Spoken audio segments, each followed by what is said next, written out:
Let me give you one last example that I think is important and will make the point.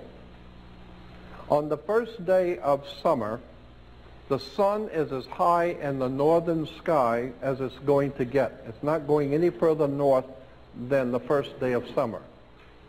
It is directly overhead, as high in the northern hemisphere as it's going to get. Each day, from the first day of summer, each day it moves imperceptibly.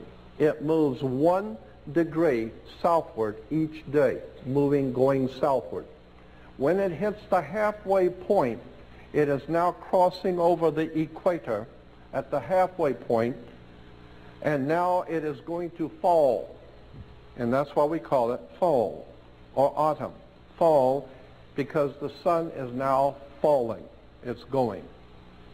And consequently, it keeps moving until it hits the halfway point, which it crosses over the equator. Now it is the spring in the southern equator, and in the northern hemisphere it is now fall, coming of winter. But as I said, in Rio and in Brazil it is now spring, because it's going to go 3 more months until it hits the first day of winter. And the first day of winter, the sun is as low in the southern sky as it's going to get, and that's the first day of summer for Rio. That's why the birds and smart people with money fly south. If you got money, you go south, follow the sun, right? So consequently, the sun, which was doing just fine, it was really hot and doing great, and then when it reached the halfway point, the constellation that it hits every fall is the constellation of Scorpio. Scorpio is the constellation that begins autumn, and therefore it's this kiss of death. The scorpion has kissed God's son, and now he's going to be led to his death in Capricorn. He's going to die. He is fallen. The great Son of God is fallen, and he's going to fall all the way down to the southern hemisphere until it hits the first day of winter, which is December 22nd. Yes. On December 22nd, the sun rises on the lowest latitude, on the lowest point in the southern sky. Now follow what I'm saying. The sun rises on the lowest degree on the 22nd. On the 23rd, the sun rises on the same identical degree. It's so perceptive, the U.S. Navy has the instruments to tell you. It did not move 1 degree south. It did not move 1 degree north.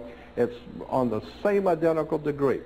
On the 24th, it rises, and it's still on the same identical degree. Therefore, the ancient Egyptians knew that, and they said God's son was dead for 3 days. But on the 4th day, which is December 25th, United States Navy devices will tell you that the sun moved 1 degree northward. 1 small degree northward. It's just enough, because the ancient people said anything that was dead for 3 days and has just moved 1 degree northward is born again. It's come back to life. Now it is on its way back to the northern hemisphere. And consequently, when it gets to the next quarter point, which is spring, and at spring it crosses back over the equator, on its way back to, coming back to full grown and full into the northern hemisphere. Consequently, when you die today, we say the same thing the ancient Egyptians said. When someone dies, we say, grandmother passed last night, grandfather passed away, or uncle passed on. Always the word associated with death in the ancient world was passed. You passed last night. Grandmother passed on. But in the Egyptian, they said that when you died, you left from one world and went into another world. So you passed over into a next world. So when you died, they said, grandfather passed over last night. And I've even heard that term, grandmother passed over last night. Why? Because the sun, which was brilliant in the summer, it hit at halfway point, it crossed over the equator, so it passed over the equator going to the full summer in the southern hemisphere. In the spring, it's coming back and it passes over the equator again, coming back. And in the ancient world, there was a celebration in the northern hemisphere because the sun, which was dead in winter, has been reborn on December 25th and has now come back to life. And they called it the Passover. So that the Passover is nothing more than the sun passing over the equator. The Passover. Okay? So consequently, when you, oh, it's a very holy, oh, the Passover. What are you talking about? Sun worship, airhead? Wake up. That's all it is. It's just worship of the sun passing over. And so consequently, the Passover happens on the first week of spring. Well, isn't that strange that it would happen in the first week of spring? Now, of course, Christians would not want to have anything to do with this because this is the Jewish celebration of the Passover. So Christians wouldn't have anything to do with that. But we're still going to be worshiping the sun, but let's say that instead of the Passover, let's say that God's Son is, say, resurrected.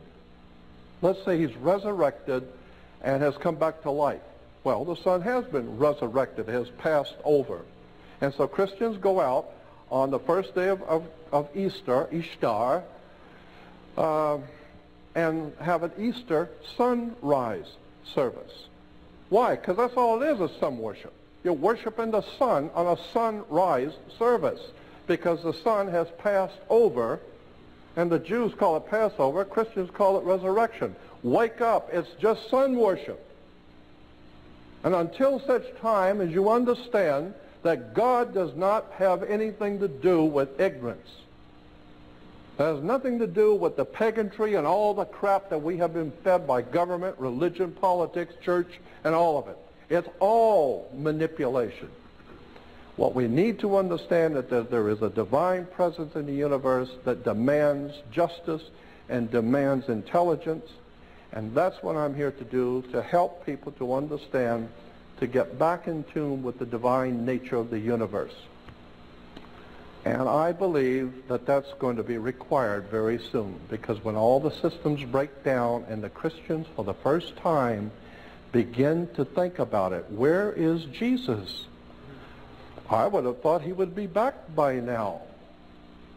Very powerful story in the New Testament that is telling us what God's thoughts are.